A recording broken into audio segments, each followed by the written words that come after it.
Stocks rose for a second straight session on Tuesday as strong corporate earnings reports helped extend a rally to start the week. The Dow Jones Industrial Average gained 342 points, or about 1.1%. The S&P 500 and Nasdaq Composite gained 1.2% and 0.9%, respectively. Goldman Sachs rose more than 2% to boost the Dow after strong trading results helped the investment bank beat expectations for earnings and revenue. Lockheed Martin also rose more than 8% after its earnings per share topped estimates. Fears of a recession and overly aggressive central banks have helped push the U.S. markets to their lows of the year in recent weeks, but the solid start to earnings season may signal that the economy is currently in better shape than feared. Before we continue, if you enjoyed watching the video, please share your thoughts by clicking the like button and writing them in the comments section below. If you subscribe to the channel and turn on the notification bell, you will be among the first people to find out when new videos are published on the channel. So let's just get started.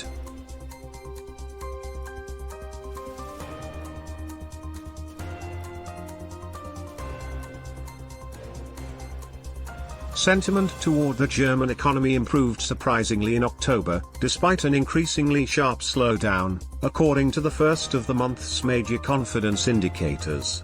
The ZU think tank's forward-looking economic sentiment index rose unexpectedly to -59.2 from -61.9 in September, thanks exclusively to improved expectations.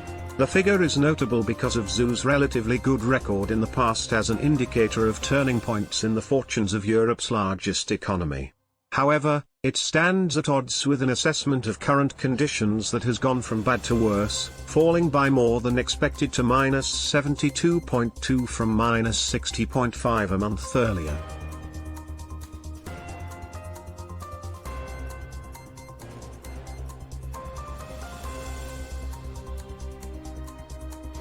French trade unions began a nationwide strike on Tuesday, asking for higher salaries amid decades-high inflation. The strike is an extension of the weeks-long industrial action that has disrupted France's major refineries and put petrol stations' supply in disarray. French government says more requisitions of staff could occur during the day, as drivers keep queuing in front of petrol stations. Eurostar cancels some trains between London and Paris because of the strike. The CGT is demanding a 10% pay increase, citing inflation and huge profits. Civil service workers' unions have also called for joining Tuesday's strike. Demonstrations are scheduled all over the country, with one in Paris starting at 1200 GMT.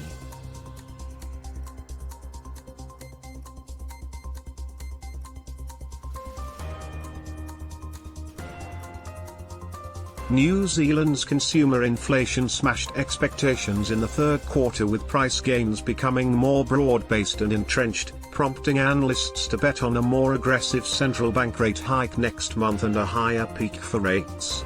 Annual inflation ran at 7.2% in the third quarter, sitting just below a three-decade high, Statistics New Zealand said in a statement on Tuesday.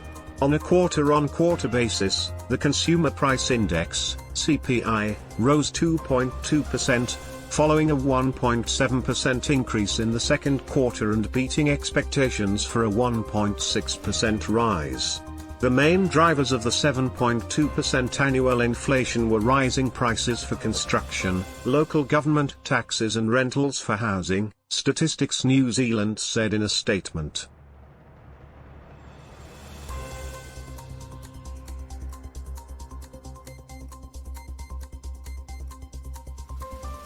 Netflix reported third-quarter earnings after the bell.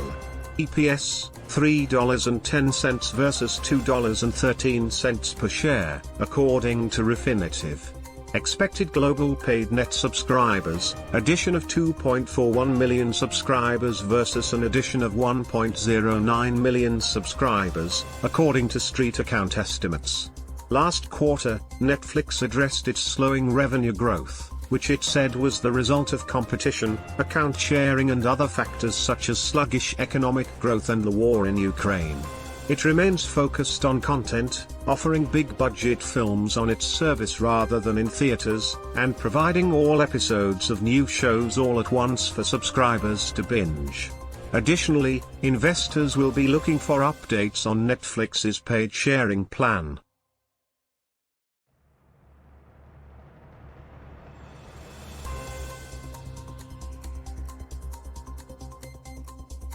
Shares of Johnson & Johnson, NYSE, J&J, are up nearly 2% after the pharmaceutical giant reported better than expected Q3 results.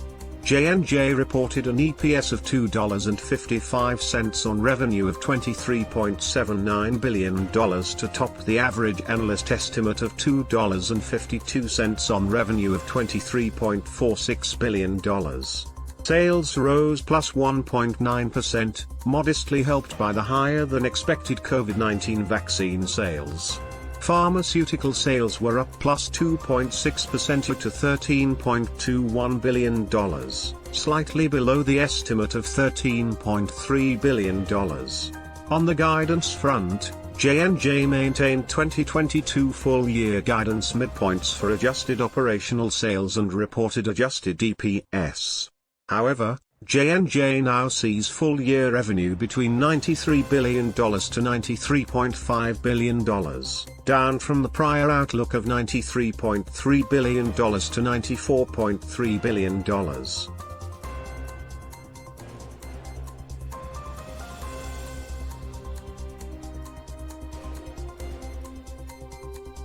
U.S. weapons maker Lockheed Martin Corp. LMT, reported better than expected quarterly revenue on Tuesday, helped by higher sales in its aeronautics unit, which makes the F-35 fighter jet, as the company sees demand for arms increasing after Russia's invasion of Ukraine.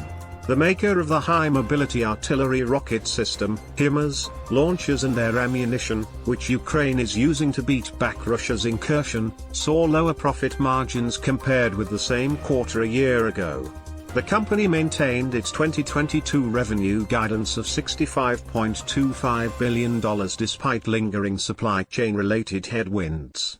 Compared to the same quarter a year ago, sales at aeronautics, which makes the F-35, rose 7.6% to $7.1 billion.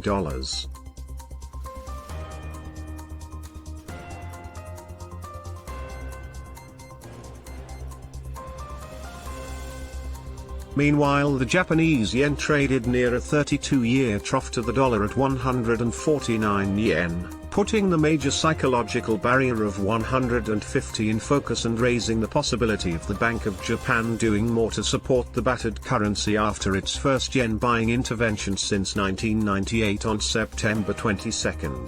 I think there is an expectation that the Bank of Japan may intervene. However, authorities seem more concerned with the speed of any move rather than the level at which we trade, Brown said.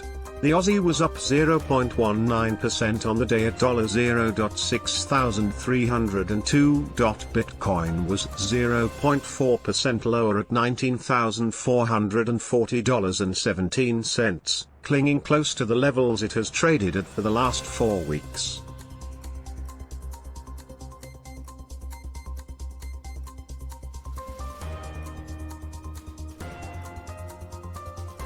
Oil prices fell by more than 3% in volatile trade on Tuesday on fears of higher U.S. supply amid an economic slowdown and lower Chinese fuel demand. Brent crude futures fell by $2.37, or 3.6%, to $89.25 a barrel by 12:29 p.m. EDT, 1629 GMT. U.S. West Texas Intermediate, WTI, crude futures were down $3.12, or 3.7%, at $82.34, having risen by over $1 earlier in the session. China, the world's top crude oil importer, indefinitely delayed release of economic indicators originally scheduled to be published on Tuesday, indicating to the market that fuel demand is significantly depressed in the region. Oil prices were also pressured by reports that the U.S. government would continue releasing crude oil from reserves.